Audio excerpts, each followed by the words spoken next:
šiandien daug ko paklausus, kas yra ekslibrisas, kam reikalingas ekslibrisas, daug kas net neįsivaizduoja, kad tai egzistuoja ir kad tai vyksta, bet nuostabu matyti jį atgimstant kaip visiškai atvirą laisvą meno formą, kuri gali būti transformuojama ir galbūt neatliekanti tiesioginės savo paskirties, tačiau primenanti apie tradiciją ir turbūt tas yra ir esminis dalykas, kad išlaikyti tradiciją, kurią Paulius Galaunė pradėjo.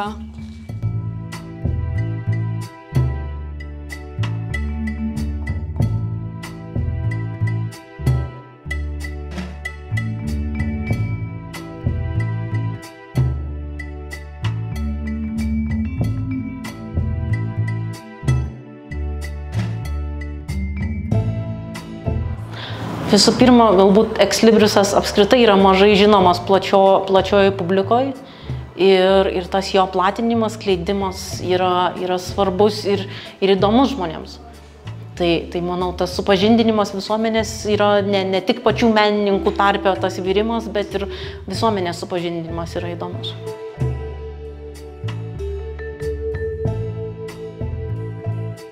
Na, aš kadangi paskutinius metus nemažai buvau įsitraukusi į grafinio dizaino darbus, į mokytojavimą, tai atitrūkus šiek tiek buvau nuo kūrybinių visokių darbų savo pačios tokio pasaulio vidinio, tai man tokios parodėlės jos padeda truputį sugrįžti, yra priminimas, kas aš esu iš tikrųjų savyje ir šiek tiek ieškoti to mano kelio kažkokio tai kūrybinio, o ne tik būti mokytoja, dizainerė ir tokia gyventoja.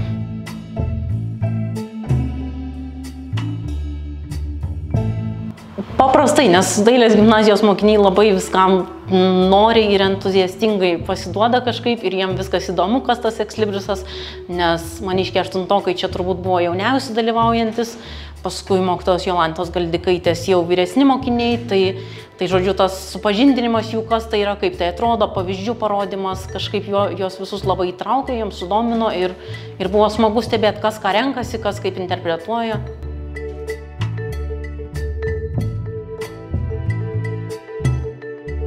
Na, aš manau, kad tai yra labai prasminga veikla, labai reikalinga, aktuali.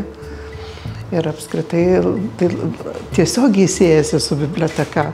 Nes knygos ženklas tai yra kaip tik klijuojasi į knygą, tai čia neatskiriami dalykai.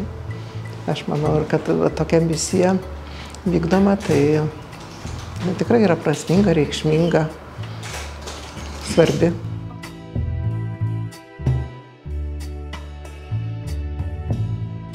Jo, čia iš tikrųjų yra 3 darbai. Donelaičiui buvo jubiliejui skirtas darbas, tačiau aš paskui po kažkiek laiko aš jį perdariau. Ir dėl to jisai visiškai antras dublis, antras variantas, truputėlį kitaip sutvarkytas. Paskui, aišku, yra, man turbūt brangiausias, tai turbūt yra šitas paskutinis ir nepaskutinis, nes jisai turi tokią labai įdomią istoriją. Aš jį suradau tvarkydama savo archyvus, aš suradau darbą, suradau plokštelę, kuri nebuvo atspausta. Aš nekuriu už kažkokiems užsakymams arba retai dalyvauju ir konkursuose, bet visada, kai atsiranda tas impulsas, tas noras, ta idėja arba tam tikras santykis su žmogumi, atsiranda knygos ženklas.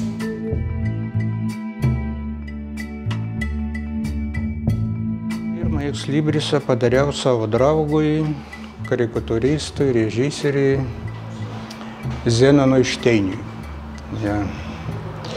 Taip, nuo to ir prasidėjo. Darydavau taip draugams, taip, arba prašė kas nors padaryti, tai aš jau ir neatsimenu, kiek padariau, man atrodo labai daug. Jau ir neprisimenu kokių ir šitą, ir kaip anksčiau nebuvo, kad nuskanuoti reikėdavo man, ar ką, gal nufotografuoti, bet kažkaip padarai, atiduodi ir viskas. Ir dabar kiti laikai atėjo.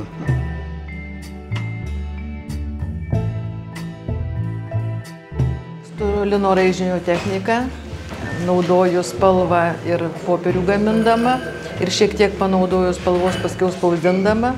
stengiuosi, kad ir popieriaus spalva, ir atspaudo spalva tarpusavį kalbėtų, harmonijos siekiu.